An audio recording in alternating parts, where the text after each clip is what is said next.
लेकिन सत्ता में पहले उस धर्म क्लेश की बात जिसमें हिंदू मुस्लिम वाली चिंगारियां हैं, और इस चिंगारी के पीछे कुछ लोग आग लगाने की कोशिश में जी जान से जुटे हैं। करीब 20 दिन से टीवी चैनल्स की ब्रेकिंग न्यूज में, अखबारों की हेडलाइंस तक आप एक नारा सुन रहे होंगे, आई लव मोहम्मद। लेकिन अब देश में इसके जवाब में एक नया कैंपेन शुरू हो गया है। नाम है आई लव महाकाल। यानी अब ये जंग I love Mohammad versus I love Mahakal वाली बन गई है।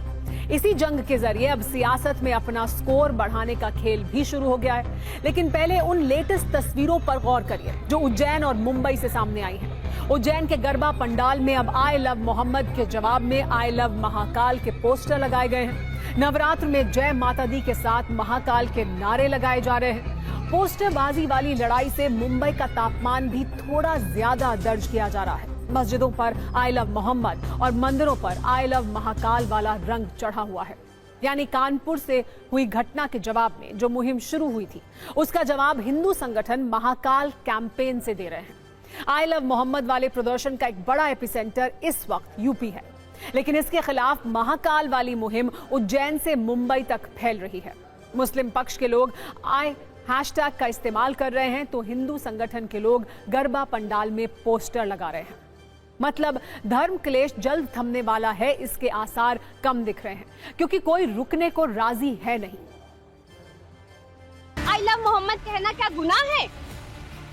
मैंने कौन सा ऐसा जो है अपराध कर दिया? आई लव मोहम्मद ही तो कहना चाह रही हूँ। आपने घंटा छोटे मंबाड़े के पास इतना सारा पुलिस लगा रखा है, क्या मतलब क्या है? क्या कहना चाहते हैं? हमारा आई लव महादेव जो कैंपेन है, उसका मकसद है लोगों में हिंदू समाज में एकजुटता, सर्व हिंदू समाज को संगठित करने का कार्य और महिला दुर्गाओं को सुरक्षा देने का काम, और आई लव मोहम्मद कैंपेन की तरफ से समस्त भारतवर्ष के हिंदू समाज को संगठित करने का काम हम करते हैं। गलत काम करेंगे तो गलत ही रहता है, और सही काम जो सही है वो ही दिखता है।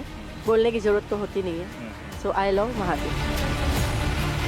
और हम महादेव के प्रचार में जुड़े हैं, और हर देश, हर गली, हर मोहल्ला हमारे महादेव के प्रचार हम करेंगे।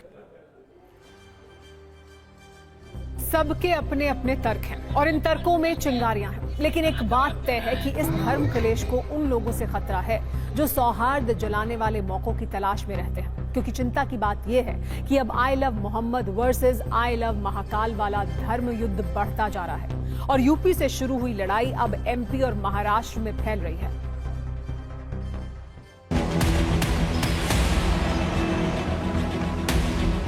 इस वक्त मौजूद है मुंबई के मदनपुर इलाके में, जहां पर ये हरी मस्जिद पे आप देखिए कि आई लव मोहम्मद जो यहाँ पर लगा हुआ दिखाई दे रहा है, और महाराष्ट्र के अलग अलग हिस्सों में अब जो है मुस्लिम समाज आई लव मोहम्मद के पोस्टर जो है वो लगाते हुए दिखाई दे रहे हैं।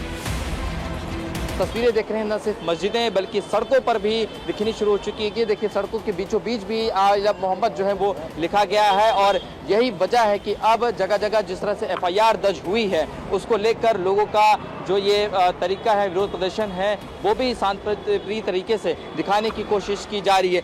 आई लव मोहम्मद क्या चीज़ है? कुछ ऐसी चीज़ है नहीं, वो तो एक असली इस्लाम का प्रोग्राम अच्छी चीज़ है। हमारे मोहम्मद सल्लल्लाहु अलैहि वसल्लम वो चीज़ से जिनको अल्लाह पाक ने दोनों जहाँ का आलम का वो रहमत आलमीन बना के भेजा। कौन कैसे नाम है? हमारे बच्चे का हम बर्थडे करते हैं आई लव नहीं बोलते। मोहम्मद पैगम्बर उनके सच्चे में अल्लाह ने दो जहाँ बनाया, तो हम ऐसा आई लव बोल देते, क्या हो जाए उसमें? क्या गलत बात है इसमें? और किसी को आई लव मोहम्मद सल्लल्लाहु अलैहि वसल्लम कहने से किसी को तकलीफ नहीं होनी चाहिए। जो इंसान जिससे मोहब्बत करता है उससे आई लव मोहम्मद करके आई लव अपने बेटे के लिए पुकारता है, जिससे अपने देवताओं को जो मोहब्बत करता है उसको अपनी मोहब्बत, अपने अंदाज के अंदर मोहब्बत से पुकारता है। हमारे साथ अब देखिए हिंदू संगठन के कुछ लोग हैं जो आप हाथों में इस वक्त तस्वीरें देखिए कि आई लव महादेव, और नीचे लिखा है कि शिव ही सत्य है, शिव ही अनंत है, शिव अनादि है, शिव भगवंत है। यानी महाकाल यानी भगवान शंकर जो समस्त संसार के महादेव कहा जाते हैं, और अब वहां पर सेम उसी तरीके से आप देखिए जिस तरह से आई लव मोहम्मद दिखा गया था, उसी में आई लव महादेव, और बीच में भगवान भोलेनाथ की एक तस्वीर जो है वो आपको दिखाई देगी। आइए अब आपको ये बताते हैं कि आखिर इस विवाद की पूरी टाइमलाइन क्या है। इसकी शुरुआत 4 सितंबर को हुई, जब कानपुर के सैयद नगर में 12 वफात का जुलूस निकला। इस जुलूस में आई लव मोहम्मद के बैनर लगाए गए। इस जुलूस में यह दावा है कि बैनर रामनवमी की शोभा यात्रा वाली जगह पर लगा था, इसीलिए हिंदू पक्ष ने आपत्ति जताई, बैनर को उकसाने वाला बताया। फिर हिंदू मुस्लिम समुदाय के सैकड़ों लोग आमने सामने आ गए, पोस्टर और बैनर फाड़े गए, दोनों पक्षों के बीच नारेबाजी हुई। इसके बाद पुलिस ने 9 नामजद और 15 अज्ञात के खिलाफ FIR दर्ज की। मुस्लिम समुदाय ने इसका विरोध किया और FIR वापस लेने की मांग की। इसी मांग पर शहर शहर आई लव मोहम्मद के बैनर के साथ प्रदर्शन हो रहे हैं। इस बीच उत्तर प्रदेश के भदोही में सिर तन से जुदा के नारे भी लगाए गए और अब इस कैंपेन को बढ़ता देख हिंदू संगठन भी मैदान में आ गए हैं। जवाब में उन्होंने आई लव महाकाल की मुहिम शुरू कर दी है। इस धर्म क्लेश पर सियासत का तापमान कैसे बढ़ रहा है, एक न्यूज रील में आप भी महसूस कीजिए।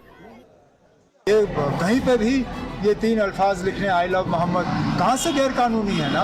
अगर 1 मिनट के लिए आप इसको एक मजहब के साथ जोड़ देते हैं तब भी इसमें क्या गलती है ना? क्या बाकी मजहब जो हैं अपने रहनुमा, अपने जो मजहबी जो हमारे ये हैं, हाँ, उनके बारे में नहीं लिखते?